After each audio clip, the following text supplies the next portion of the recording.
una sigla. Casomai cerchiamo di farmelo no? E casomai mi muto se me ne domanda.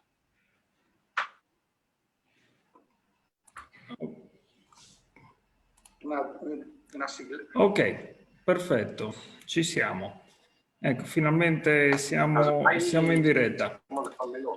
Allora, buonasera a tutti.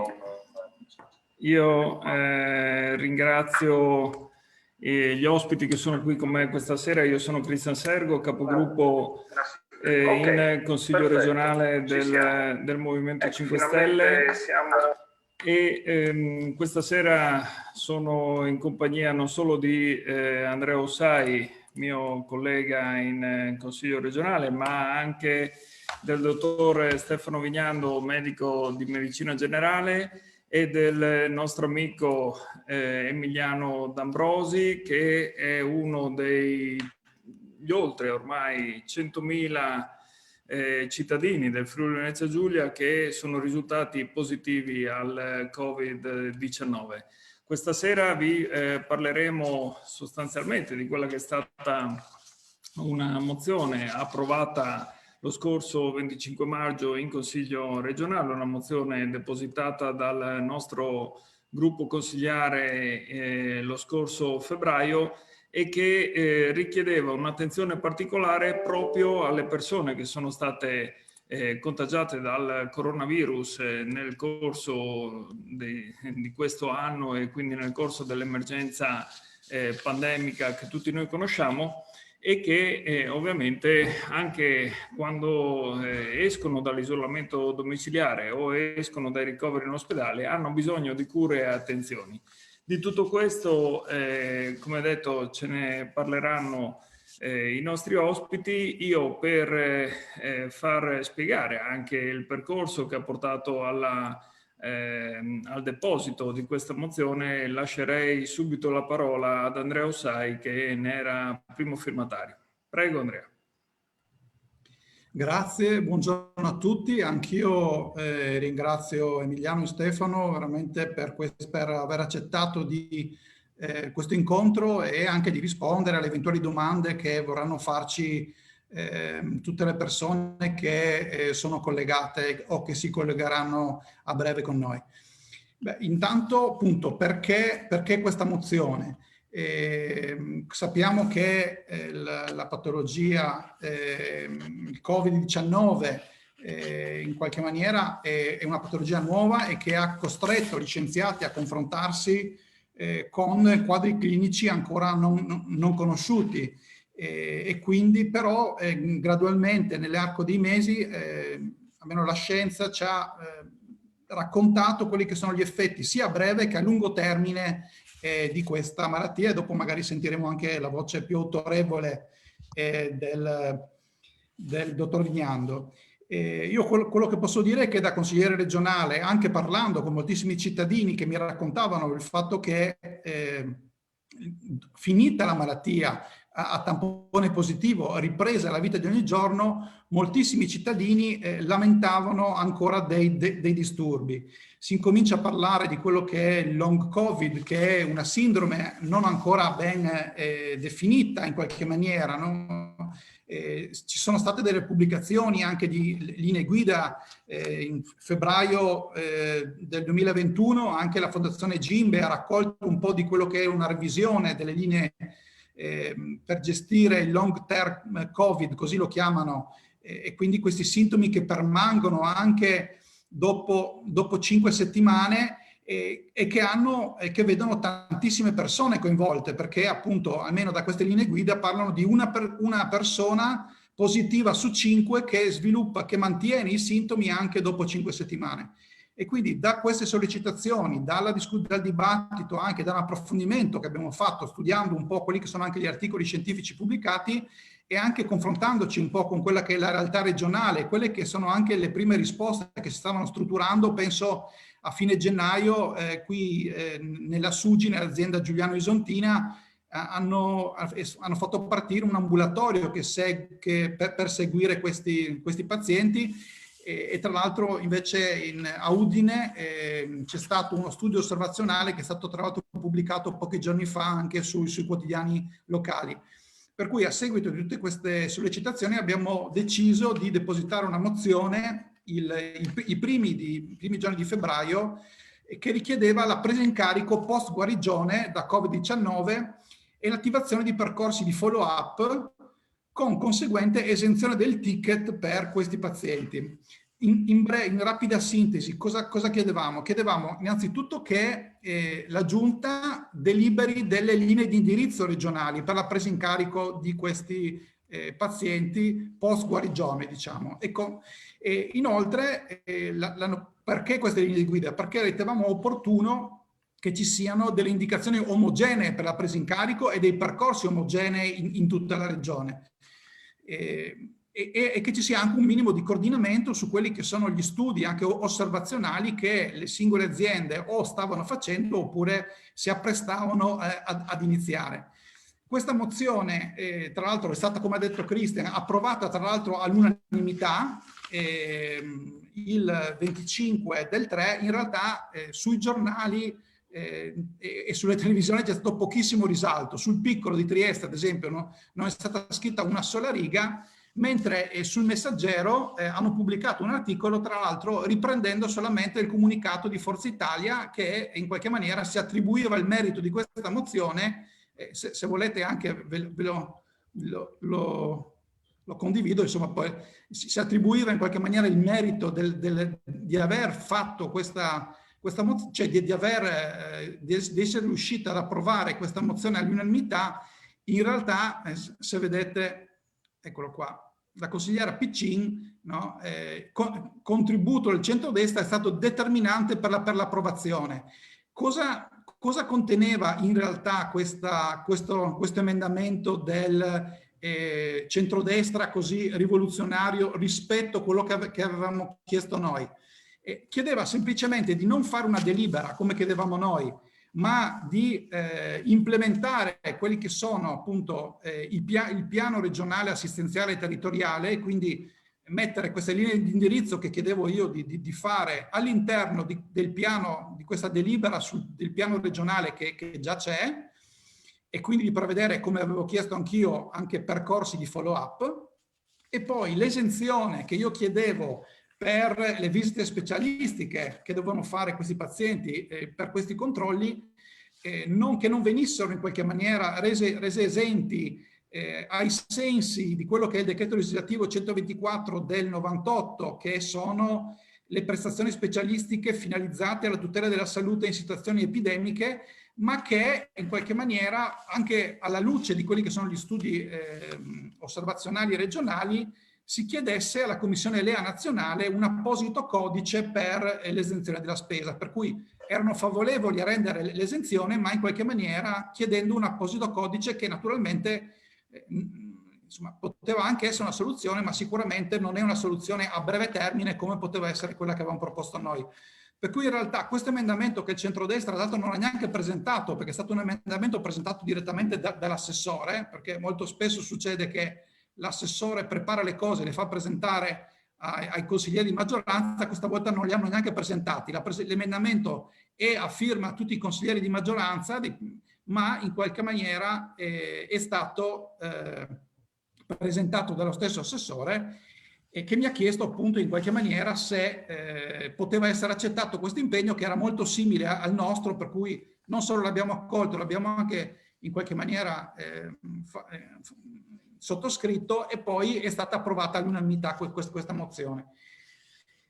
Io credo che è una mozione che era fondamentale, di cui purtroppo si è parlato pochissimo, perché si sono parlati di cose più, si è dedicato un'intera pagina il giorno dopo sul Piccolo a parlare della mozione su Tuiac, e non si è parlato in qualche maniera di una mozione invece che ha dei risvolti, come vi dicevo, importanti, perché appunto degli oltre 100.000 contagiati, se facciamo il conto, 1 su 5 che mantiene i sintomi più di un mese, e andiamo a vedere numeri notevoli. Naturalmente non tutti avranno bisogno di essere presi in carico, però un controllo e delle linee chiare, dei numeri di riferimento, dei percorsi rodati e magari condivisi anche con i medici di medicina generale, che sono, penso, il primo argine, il primo contatto del cittadino, credo che siano doverosi proprio per rispondere a questo bisogno di salute. Volevo condividere con voi ancora un'altra immagine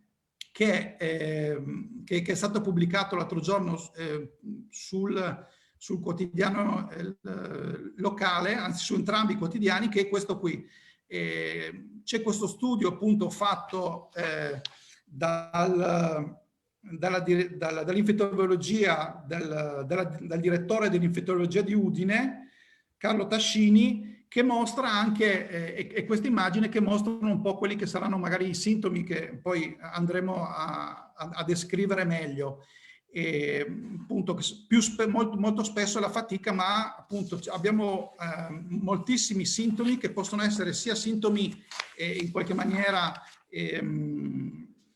generali, come anche appunto ancora dolori, febbre, debolezza, diciamo, ma anche sintomi respiratori, tosse, affanno, sintomi cardiaci, neurologici, gastrointestinali, muscoloscheletrici come dolore anche articolare, muscolare, sintomi più psicologici come depressione e ansia, o anche sintomi otorino-laringoiatrici.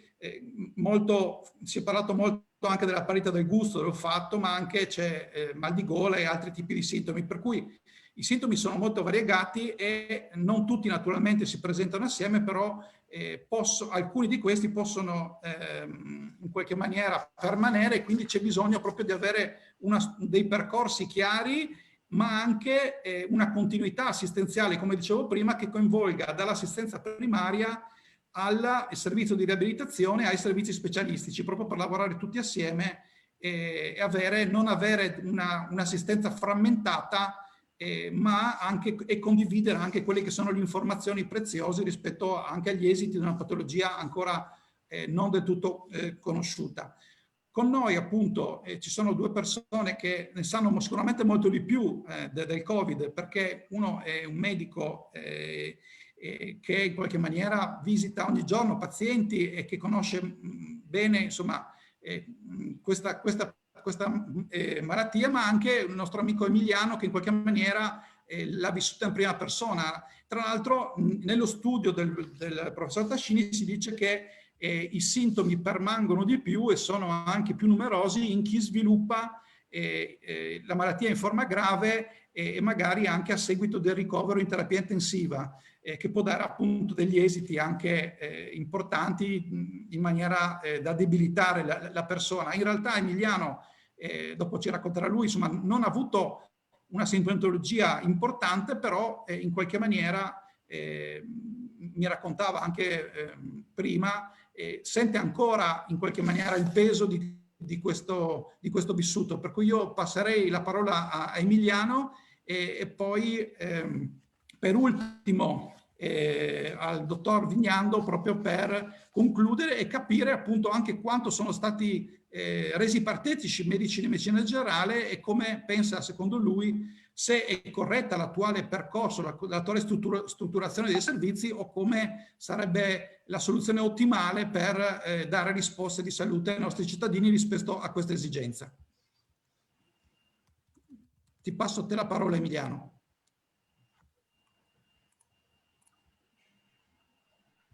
Buonasera a tutti, mi sentite? Benissimo. Sì. Bene.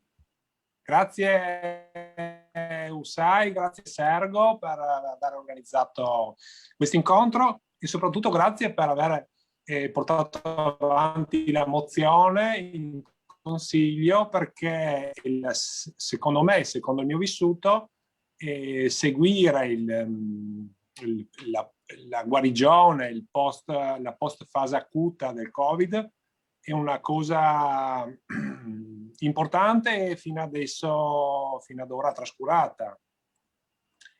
Vi racconto il mio caso. La mia fase acuta si è risolta in 3 giorni di febbre alta. dopo 2 settimane della febbre il tampone è risultato negativo, e quindi il dipartimento mi ha interrotto la quarantena per Covid. Io mi sono presentato dal mio medico curante, facendogli presente che non sarei stato in grado di andare a lavorare, ecco. Allora lui mi ha coperto ancora un'ulteriore settimana di malattia per sintomi da Covid. Nonostante che siano passati più di 20 giorni dalla fase acuta, io comunque non sono stato in grado di portare a termine il mio turno di lavoro. Io faccio l'operaio in Wärtsilä e sono stato costretto a chiedere 2 ore di ferie alla fine di ogni turno per 2 settimane, perché appunto la stanchezza era talmente tanta che non riuscivo a ultimare 8 ore di lavoro. E nonostante che siano passati oramai più di 3 mesi, comunque sento ancora un'astenia generale, veramente una stanchezza e una fatica a riprendere i ritmi della vita che avevo fino all'altro anno, ecco. Mi auguro che appunto si trovi un protocollo per seguire i pazienti che anche come me, per fortuna, non hanno avuto ricoveri e conseguenze gravi. Grazie Emiliano. Adesso la parola a chi ne sa più di noi e che in qualche maniera vede ogni giorno no, pazienti che in qualche maniera che poi o devono farsi curare oppure in qualche maniera anche se sono negativi in qualche maniera si rivolgono al proprio medico di base per orientarsi e per chiedere una risposta anche rispetto alle proprie difficoltà. Bene, mi sentite, vero? Sì, benissimo. Buonasera a tutti, grazie dell'invito. Beh, chi ne sa più di voi, e in realtà se ne sa poco, tutti sappiamo poco, e non se ne rendono conto i pazienti e non si rende conto anche chi dovrebbe amministrare la sanità. Perché intanto, permettetemi prima di entrare nel tecnico, seppur esposto in modo semplice e comprensibile, la mozione, l'approvazione data 25 marzo, come è stato detto. Beh, non ho letto però che ci sia una tempistica rigida che obblighi la Giunta a recepire questa mozione importantissima, fondamentale, anche all'avanguardia. Non so in quante altre regioni hanno avuto questa idea, insomma, che poi è anche frutto della conoscenza, dell'esperienza e del contatto con i cittadini ogni giorno. E l'idea di, diciamo, dargli un'evidenza pubblica, un'evidenza istituzionale.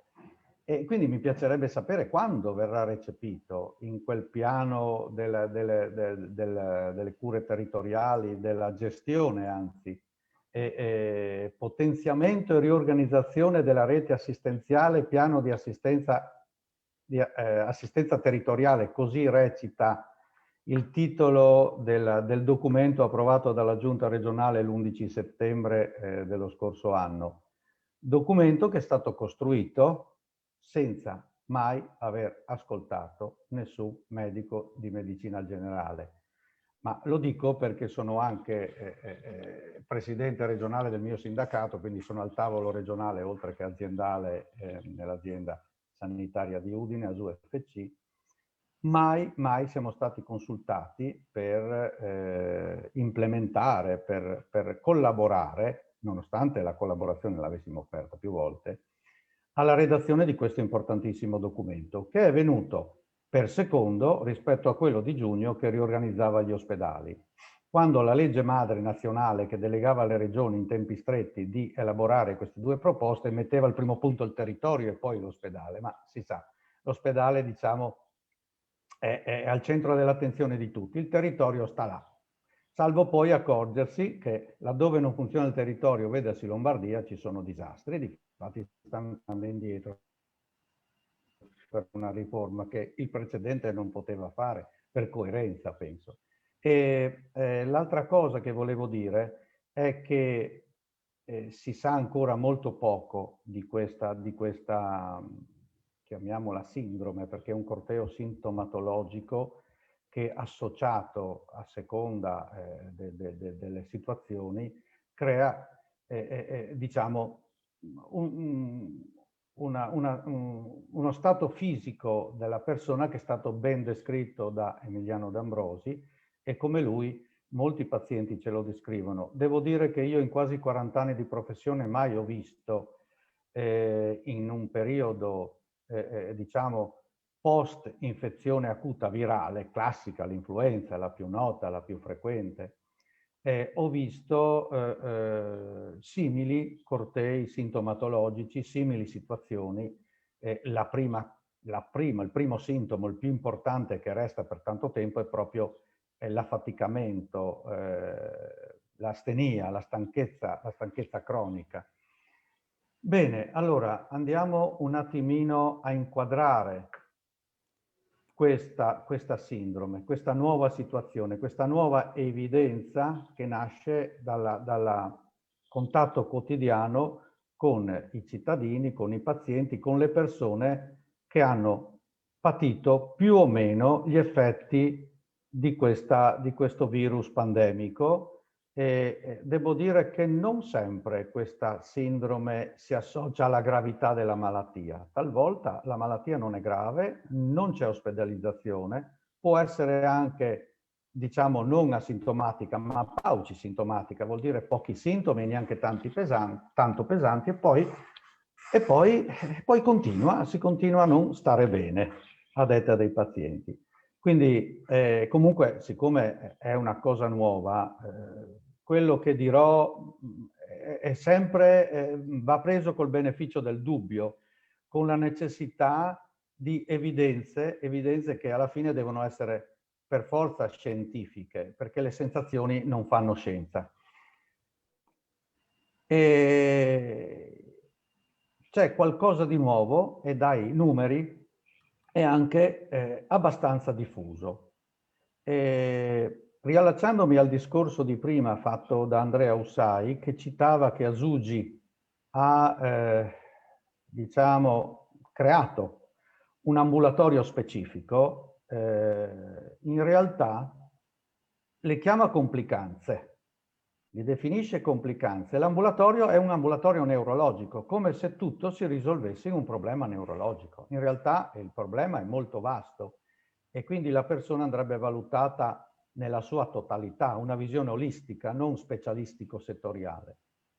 Si tratta di un prolungamento, chiamiamolo così, sintomatico in persone che si sono infettate col SARS-CoV-2.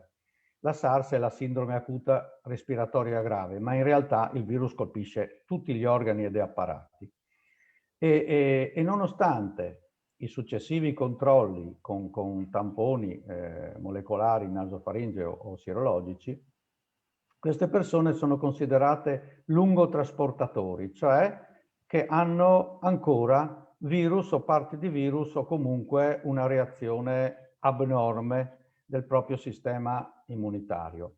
La cosiddetta spossatezza, l'astenia, è caratteristica di tutte le sindrome virali ed è stato documentato da tempo e l'infezione da SARS-CoV-2 non fa eccezione, quindi abbiamo già una prima definizione. Infatti tale condizione, questa di cui stiamo parlando oggi, long COVID, è detta anche sindrome post-Covid, con l'acronimo PASC, così la definiscono negli Stati Uniti. Si tratta di sindromi da fatica cronica, già ben nota, con la caratteristica di essere post-infettive, che hanno in comune un gruppo di sintomi simili a quelli che presentano le persone affette da sindrome da fatica cronica. Secondo appunto le informazioni ad oggi che sappiamo, sembra che questa sindrome colpisca il 20-30% della popolazione, quindi i numeri che ha citato Andrea sono esatti. E quindi su 100.000 infetti, quelli noti, perché si sa che per un infetto noto si diceva ancora nella prima e all'inizio della seconda ondata ce ne sono almeno 4 o 5 non noti. E quindi dopo 9 mesi un 20% di questi pazienti che avevano patito la sindrome acuta, la SARS-CoV-2 acuta, presentavano PASC, cioè la long COVID. E questo come si può spiegare? O con la permanenza del virus negli organi e apparati, perché li colpisce tutti, oppure di uno stato infiammatorio che non si è spento, un'infiammazione che non si è spenta, e questo stato infiammatorio può essere documentato da un semplicissimo esame di routine che facciamo tutti i giorni, la proteina C reattiva. Se è alta, ed è molto alta, è segno di un'infiammazione e sappiamo da dove deriva l'infiammazione. Pare anche, ma è un'informazione che va a campo man mano che procedono le conoscenze, che un terzo dei pazienti affetti da PASC, da long COVID, abbiano sviluppato un miglioramento dei sintomi o addirittura la scomparsa dei sintomi dopo eseguita la vaccinazione, quella che la campagna che stiamo facendo con il 2021. Una spiegazione potrebbe essere che il vaccino elimina, stimolando la risposta immunitaria, quel po' di virus che è rimasto nei tessuti. Virus che può non essere rilevato con il tampone molecolare e quindi avere il tampone negativo. Ed è responsabile della persistenza dei sintomi di PASC. Oppure i sintomi sono dovuti allo sviluppo, per esempio, di autoimmunità, di autoanticorpi.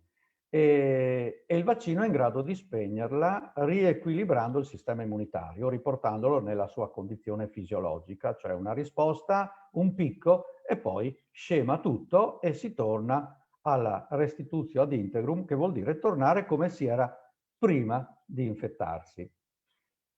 Quali sono i sintomi tipici? Il corteo sintomatologico è vastissimo. I più frequenti includono il primo sintomo, il più frequente, direi che c'è praticamente sempre, che è la grave stanchezza e il rallentamento fisico. Poi ci sono i sintomi respiratori. Non dimentichiamo che la SARS-CoV-2 è una malattia acuta del polmone, dell'apparato respiratorio, e quindi difficoltà respiratorie fino alla mancanza di respiro. Poi ci sono i classici sintomi sul gusto e quindi anosmia, disgenesia persistenti e deterioramento cognitivo. Si parla di nebbia cerebrale, che però è tipica nei soggetti anziani, polipatologici e di sesso maschile prevalentemente, che comprendono anche questi deterioramenti cognitivi, rallentamento del pensiero fino a ansia e depressione. Poi ci sono disturbi gastroenterici, dolori muscolari, ridotta qualità del sonno, dolore gonfiore delle articolazioni. I dolori articolari sono tipici nelle fasi acute virali, pensiamo all'influenza. La debolezza degli arti, la difficoltà per esempio a stare in piedi o a camminare o a mantenere a lungo la stazione eretta. Un gruppo di ricercatori degli Stati Uniti ha studiato recentemente la prevalenza di questa sindrome in un gruppo ben caratterizzato di pazienti per dettagliare ciò che accade a seguito di un'infezione acuta e ovviamente e successivamente nella fase, diciamo, che dovrebbe essere di guarigione. Lo studio ha arruolato circa 600 pazienti che tutti avevano avuto chiaramente la SARS-CoV-2 risultando positivi ai test, avendo la PCR, l'esame di cui ho parlato prima, positiva, sintomatici o addirittura ricoverati. Oltre la metà era di soggetti di sesso femminili, mentre quasi il 70% aveva un'età di 45 o più anni. Quasi la metà, questo è uno studio americano, quindi là si va anche a valutare l'etnia, quasi la metà erano bianchi, non ispanici, e poco più di un terzo erano neri. l'obesità è stata segnalata in oltre la metà dei casi, parliamo di americani sempre, e nel 43% i pazienti erano anche ipertesi, il 25% diabetico, il 17% aveva asma o altre patologie respiratorie o cardiovascolari.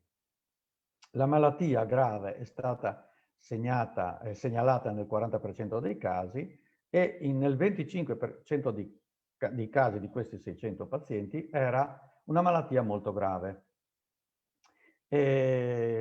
Diciamo che più della metà presentava a distanza di un mese ancora sintomi e un buon terzo li presentava dopo 2 mesi. La maggior prevalenza di long Covid è stata registrata nei pazienti anziani e quelli con malattia più grave. Quindi più grave è la patologia e più si rischia la sindrome post-Covid. Nei soggetti più giovani le prevalenze di sintomi a distanza di 30 e 60 giorni era veramente sotto il 30%, addirittura il 20%. Anche in questo studio la stanchezza era era diffusa, era molto più che nella metà dei casi, e altrettanto le difficoltà respiratorie. E l'analisi di questi studiosi ha evidenziato che età avanzata, etnia ispanica e basso reddito annuale sembravano essere associati ad una maggiore prevalenza di questa sindrome a 60 giorni. Il fattore di rischio più importante era la gravità della malattia. Più i pazienti avevano avuto una patologia, una SARS-CoV-2 con sintomi molto severi, e più era frequente avere la PASC, la long Covid, avevano molte più probabilità dei soggetti che avevano sintomi più lievi. E quindi il ricovero ha conferito un aumento del rischio di circa il 40% a 60 giorni. Quindi questi dati vanno tenuti presenti, medici di medicina generale in primis, devono gestire a domicilio e nel territorio i pazienti che non solo sono stati colpiti dal virus, con sintomi più o meno importanti a casa, ma soprattutto quelli dimessi dai reparti ospedalieri.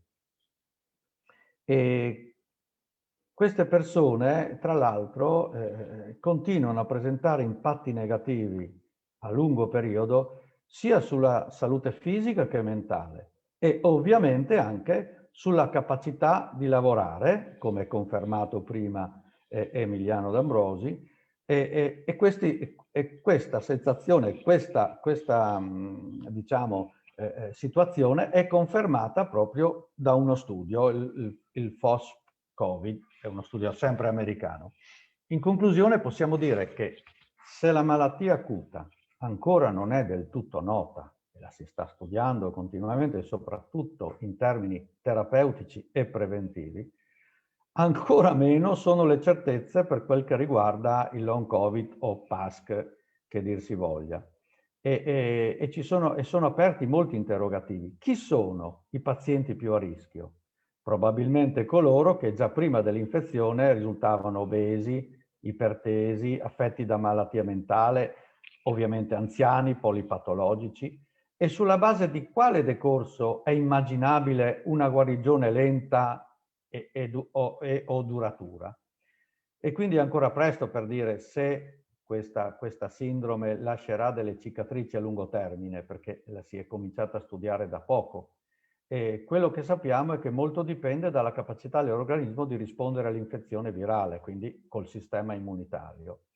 E che oggi dovremmo interrogarci su come gestire questa patologia, la sindrome post-Covid, long Covid o PASC che dir si voglia, e anche in termini di riabilitazione, perché pare da più studi che e quindi siamo a un anno dall'inizio della pandemia, che quanto più affrontare questa sindrome e anche in termini terapeutici, anche riabilitativi, quanto più è precoce il suo riconoscimento e la sua gestione, tanto più rapida e completa è la ripresa. E quindi la proposta di regolamentare l'approccio complessivo a questa nuova sindrome è ovviamente, a leggerla, è tesa a disciplinare l'intervento del servizio sanitario e mediante una presa in carico, semplificando l'accesso, creando i percorsi. In pratica è necessario avere un vero e proprio PDTR, cioè percorso diagnostico terapeutico assistenziale e riabilitativo dedicato, quindi percorsi già predisposti dall'ente pubblico regolamentare diciamo, l'esenzione del ticket è fondamentale. Dubito che con la richiesta che viene fatta a livello centrale di prevedere un nuovo codice abbia, diciamo, una risposta precoce. Sembra quasi che non si voglia affrontare il tema e questo è grave. Noi lo affrontiamo tutti i giorni in prima persona e vediamo questi assistiti. Vorremmo che vorremmo un aiuto chiaramente per i nostri assistiti e anche per semplificare e migliorare l'assistenza. Ricordiamoci che fino a poco tempo fa la stessa AIFA, ente regolatorio sui medicinali nazionale, prevedeva per la gestione a domicilio dei malati, cercando di tenerli a casa e di non farli andare in ospedale, prevedeva la vigile attesa e il paracetamolo, cioè la tachipirina. È dovuta intervenire la giustizia amministrativa, TAR Lazio e Consiglio di Stato, per scardinare questo paradigma e finalmente si comincia a parlare di come, a distanza di un anno, di come gestire a domicilio, fondamentalmente dal punto di vista terapeutico, questa patologia virale nuova, importante e molto, molto grave, visto i tanti morti, non solo pazienti ma anche operatori sanitari che abbiamo lasciato sul campo in Italia e nel mondo. Ho finito. Grazie mille Stefano per questo intervento che è molto ricco, anche che riporta gli studi anche americani e che in qualche maniera ci fa capire quanto sia importante, no? Non sottovalutare questa, sia per i numeri ma anche perché una presa in carico precoce riesce in qualche maniera a risolvere no? E anche in qualche maniera riesce a delineare anche i pazienti più a rischio in qualche maniera, e quindi c'è la necessità assolutamente, come dicevi, di fare dei percorsi, di pianificare un'assistenza con dei percorsi diagnostici terapeutici e non con iniziative spot, no? Perché si rischia se no che ogni azienda vada per conto suo con iniziativa spot senza un coordinamento, come avevamo evidenziato noi. Io tra l'altro anche nella replica alla mia mozione gli ho detto, va bene, non volete fare una delibera, mettetela all'interno di quel piano che tu hai citato, che appunto prima è stato piano ospedaliero, poi è diventato piano territoriale, poi hanno aggiunto il piano territoriale all'interno di quel programma operativo, che lo ricordo perché poi si dice sempre che noi siamo i primi, siamo i più bravi. Ecco, la Regione Veneto il programma operativo l'aveva fatto ancora a giugno perché era stato richiesto a marzo. Noi il programma operativo l'abbiamo fatto, se non erro, verso la fine di ottobre, inoltrato dopo che abbiamo fatto, prima siamo partiti dalla coda del programma ospedaliero, no? Il programma territoriale, e poi abbiamo unito i due in questo programma operativo.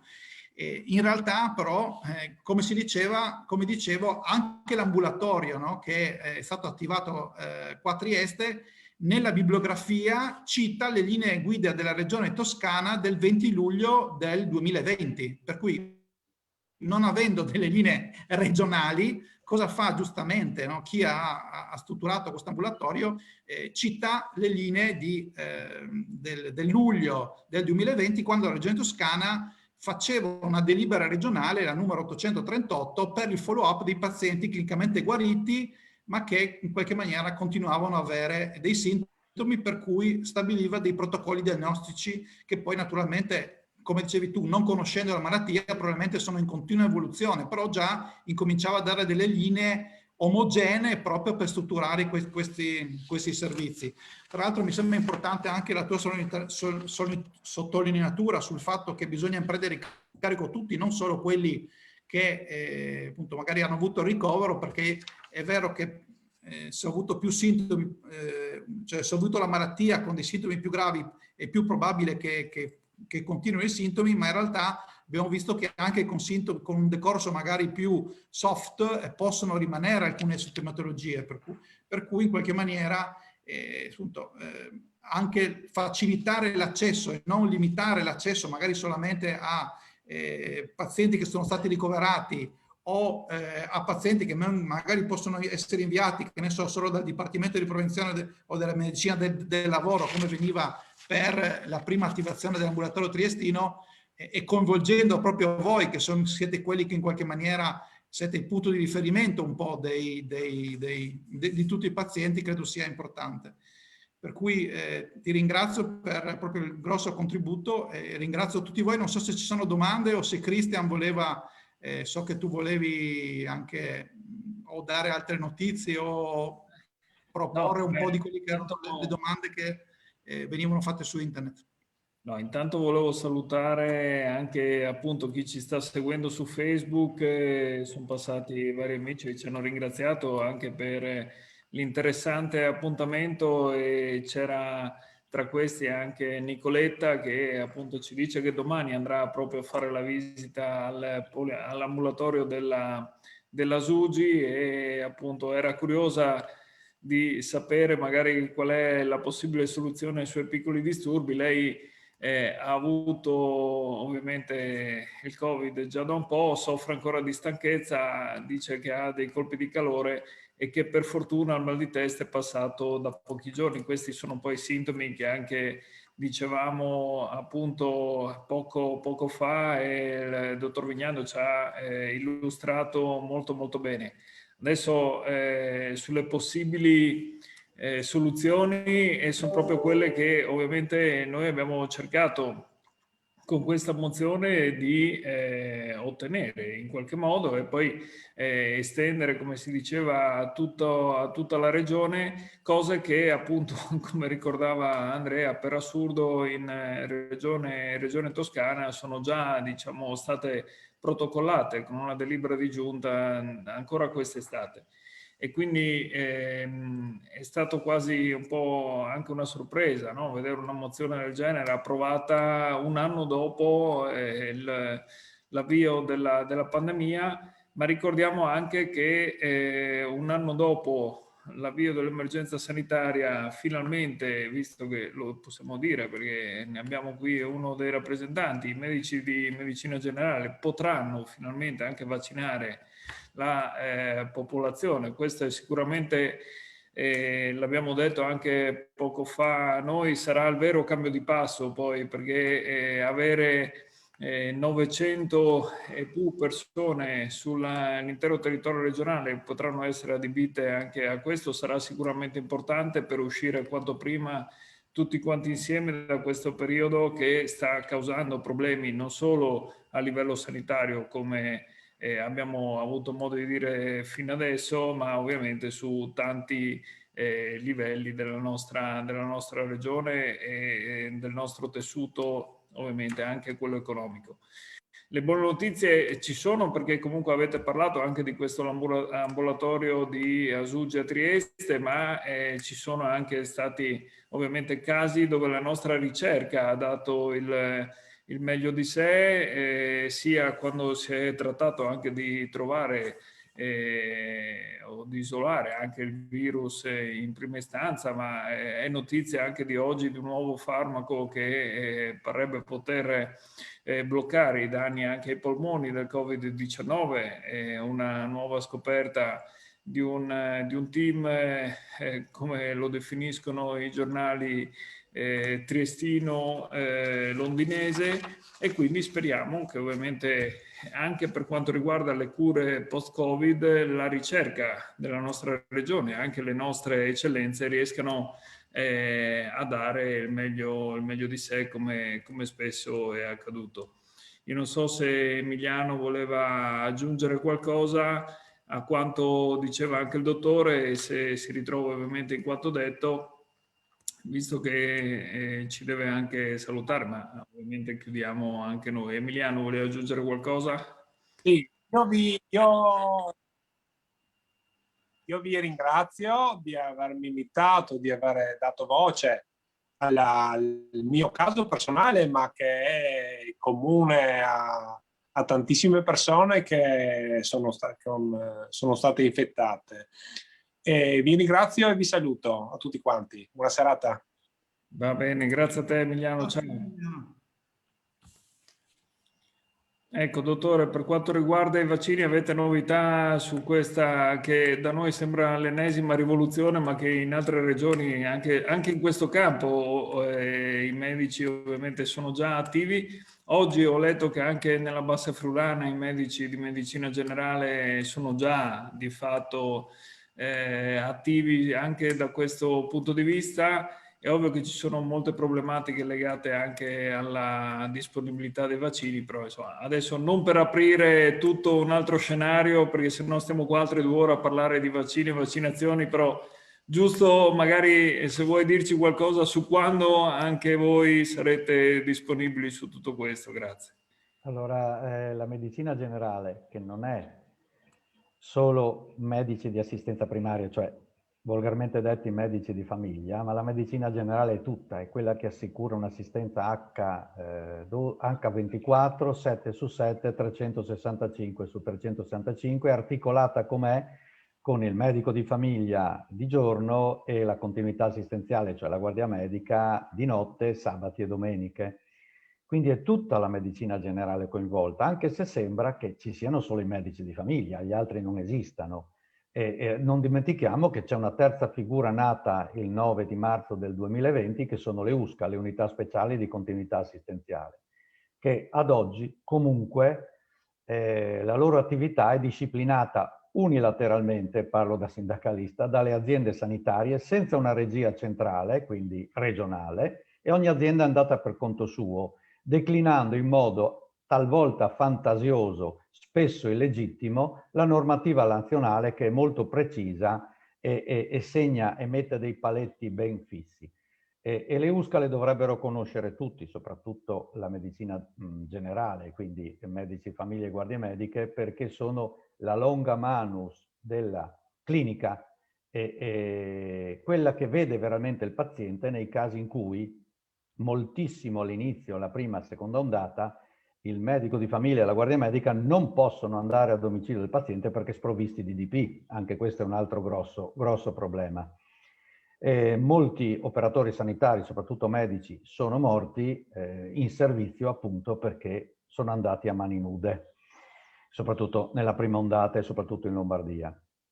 Bene, sulle vaccinazioni ovviamente ogni medico non può che condividere e come si condivide ovviamente le campagne tipiche, classiche, annuali, note, stranote per la vaccinazione antinfluenzale, così ovviamente ancora molto più importante, visto la portata e la gravità di questa patologia virale, la vaccinazione anti-SARS-CoV-2. Quindi siamo tutti disponibili. Ovviamente ci devono mettere nelle condizioni di collaborare e questo è stato il primo grande problema. Ma soprattutto c'è chiaramente il problema della disponibilità di vaccini. Allora la pubblica, lo Stato e le regioni hanno costruito la loro bella macchina, che è l'organizzazione, e avevano bisogno ancora, per farla andare, di due diciamo, variabili, che sono il conducente e la benzina. Il conducente lo hanno trovato e hanno più conducenti, che sono anche i medici di medicina generale, comunque tutti i medici che si sono messi a disposizione, anche volontari, pensionati, ospedalieri, del territorio, liberi professionisti, dentisti. La benzina ovviamente è il vaccino, la disponibilità di dosi. E qui siamo veramente così in un mare piuttosto agitato, perché mo l'onda sale e sembra di averne tanti e poi scende e non ti mandano i quantitativi, ti mandano il 50% e quindi puoi fare una programmazione seria. Che si creano i punti vaccinali spot. Ne faccio uno là in quella palestra, lo apro la mattina, lo chiudo da sera e poi mi sposto da un'altra parte. È una soluzione, è una delle possibili soluzioni, non avendo la garanzia di un apporto continuo, di un flusso continuo, costante e noto di vaccino, perché solo con quello potresti programmare e non rinviare certe vaccinazioni come succede. La medicina generale c'è, è disponibile, in bassa stiamo prendendo accordi. Il problema più grosso non è la persona che si prenota generalmente in farmacia, perché sono capillarmente diffuse sul territorio, è semplice per tutti andare a prenotare in farmacia. Il problema non è per i grossi centri vaccinali, sappiamo gran parte sono negli ospedali oppure costruiti ex novo come a Udine, a Lentefiera o le palestre, ma sono le domiciliari, cioè le persone cosiddette intrasportabili, che spesso non è che siano intrasportabili in senso assoluto, nel senso che andando a prenotare, non loro ma chi per loro in farmacia, hanno due possibilità: o in questi grossi centri vaccinali anche distanti, talora troppo distanti, nel senso che qualcuno ha prenotato e da un punto della regione è stato mandato non nell'ospedale più vicino, ma addirittura 3 ospedali oltre, quindi anche cambiando provincia, e il domicilio. In realtà stiamo lavorando, è una mia proposta, ma questa è già di un mese e mezzo fa, per fare dei punti vaccinali di prossimità, comunali possibilmente o intercomunali, in strutture ovviamente pubbliche, quindi dei comuni, delle aziende sanitarie o messe a disposizione, per poter vaccinare, diciamo, i cosiddetti intrasportabili, che possono essere trasportati per quel chilometro, 2 chilometri al massimo, in centri dove non c'è concentrazione, troppa concentrazione di persone. Abbiamo visto che per esempio in un distretto a Sacile hanno dovuto intervenire la protezione civile, la pubblica sicurezza, i vigili urbani per disciplinare, perché chiaramente si presentano magari 10 persone a un orario, ne vengono 30 perché in genere dalle nostre parti non si vuol far tardi, ma è meglio arrivare prima. E così con gli appuntamenti succedono dei problemi anche da noi nei nostri studi. E quindi centri di prossimità, in bassa ne abbiamo alcuni, uno per esempio nel comune dove abito, dove risiedo e dove lavoro, e quindi creare quindi una seduta vaccinale con l'organizzazione da parte del distretto e con il trasporto anche mediante il volontariato, le varie munus, le varie misericordie che ci sono e anche gli stessi familiari disponibili per portare queste persone anziane, ormai non troppo anziane perché ormai hanno aperto dai 70 e anzi apriranno o stanno aprendo, da ieri mi pare sono aperti i 65, ma ci sono intrasportabili anche più giovani purtroppo che hanno problemi, e quindi cerchiamo di venire incontro a queste esigenze, a quelli che hanno chiesto di essere vaccinati praticamente in loco, quindi non solo nel proprio domicilio. Speriamo di avere abbastanza vaccini per poter portare a termine. Io penso che in un mese e mezzo, ovviamente la prima dose, parliamo di prima dose perché si parla di Moderna dalle nostre parti a domicilio, quindi ci vogliono almeno 28 giorni per il richiamo, perché sono fragili comunque, e quindi prima si faceva il Pfizer, adesso non c'è, non è disponibile, facciamo il Moderna.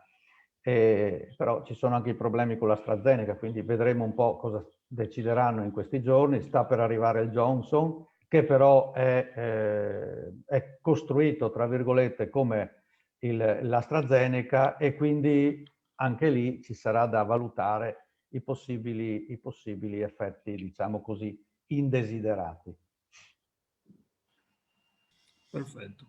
Grazie. Io intanto volevo concludere un po' ringraziando anche tutti gli operatori sanitari che da più di un anno sono impegnati in prima linea, e che tra l'altro notizia di oggi c'era una delibera della SUGI sul blocco anche delle ferie, che è una cosa naturalmente non molto simpatica, perché è logico che quando uno lavora più ore anche di quelle che dovrebbe, non spesso gli vengono, e qualche volta ha difficoltà anche a farsi pagare gli straordinari, diciamo che anche avere le ferie bloccate, diciamo che è abbastanza, credo, demoralizzante e rischia di portare anche i professionisti che ormai da lungo tempo sono in prima linea in burnout, per cui una vicinanza a loro e un grande ringraziamento di cuore.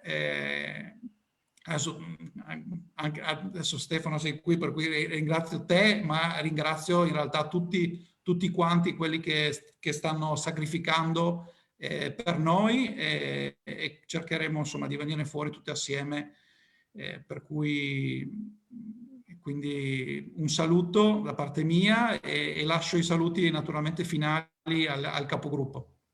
No, va bene, volevo solo dare un'altra buona notizia, perché sennò poi quando si parla di Covid sembra che non ce ne siano mai, ma insomma sono state consegnate credo circa 35.000 dosi di Pfizer in regione oggi, e quindi dottore avrete da lavorare.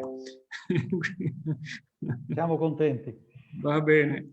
E con questo io vi ringrazio tutti quelli che ci hanno seguito fino adesso, e ci diamo appuntamento magari per una seconda occasione simile, e grazie ovviamente per tutto quello che fate, dottore, anche rivolto a tutti i suoi colleghi. Grazie ad Andrea Ossai che su queste tematiche sta seguendo e si sta battendo come sempre per tutto quello che riguarda la sanità regionale in Consiglio regionale, e vi auguro una buona serata. Grazie. Grazie a tutti e buona serata a tutti. Buona serata.